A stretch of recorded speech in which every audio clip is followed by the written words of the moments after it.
мөрөөдөл гэж хэлнэ үү, алсын хараа гэж хэлнэ үү. Тэрнээсээ илүү би итгэл төгс урам зориг монголчуудад байхгүй байна. Дамаа манай дорнотчуудад те энэ зүйлийг л эхлээд бий болгох ёстой. Энэ зүйлийг яаж бий болгох вэ гэвэл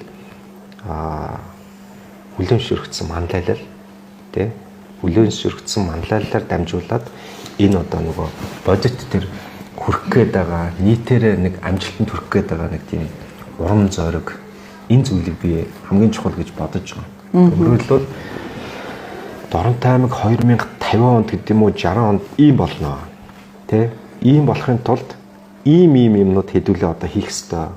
Дарга биш. Бүгдээрээ хичээх ёстой юм байна. Иргэн хичээх ёстой юм байна. Дарга нарын хичээх ёстой юм байна. Тэ?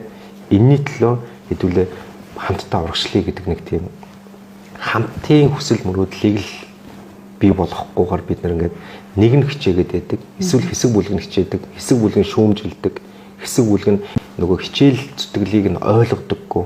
Эсвэл тэр хичээл зүтгэл гаргаад байгаа хүн нь яг үнэхээр бодиттой тийм одоо юу гэдэг хичээл зүтгэл мөн үү биш үү? Тэр урам зориг, итгэлийг төрүүлж өгч чадахгүй байгаа учраас бид нэгдмэл үнэт зүйлгүй, нэгдмэл зориггүй байна гэж харж байгаа. Тэгэхээр хамгийн түрүүнд одоо жишээлбэл өнөөдөр Чоусон хот нэг 50 орчим мянган хүн амтай гэж үзэх юм бол хогондоо дарагдчихсан.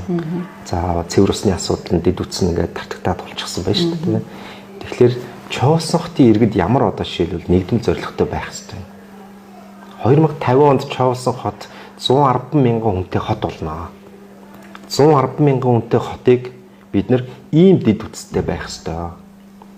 Тэрнээс ш одоогийн нэг ийм асуудалтай ингээл те түүртэл, ядраал тэгэл арчаагүй байгаад иж болохгүй. Ийм хүн амтай болно. Тэр хүн амын бүтцээр залуучуудын эзлэх хөв ийм байна. За тэр хүмүүсийг хүнсний ногоогоор болон ах тийм ээ наацхийн одоо тэр одоо хангамжаар ингэж хангахын тулд бид нар ийм одоо үйлдвэрлэлийг хөгжүүлэх ёстой. Өөрөө өөрсдөө хангадаг байхын тулд байшин барилга ингэж баригдана. Байшин барилга ингэж баригдахын тулд дэд үтсийн хүчин чадал ийм байх ёстой.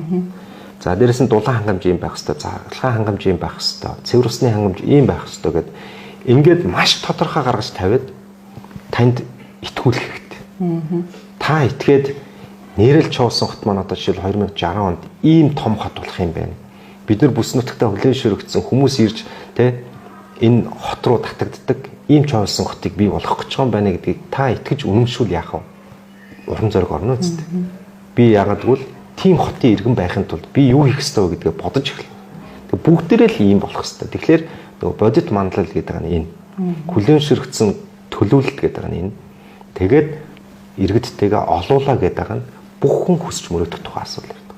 Энийг л би одоо жишээлбэл хоосон мөрөөдөх, хоосон шүүмжлэх эсвэл одоо ийм унтаа байдлаас илүү биднэрт нэг ийм том амбиц хэрэгтэй байна гэдэг. Энийг шийдэж чадвал бус нь бол асуудал биш гэж бодож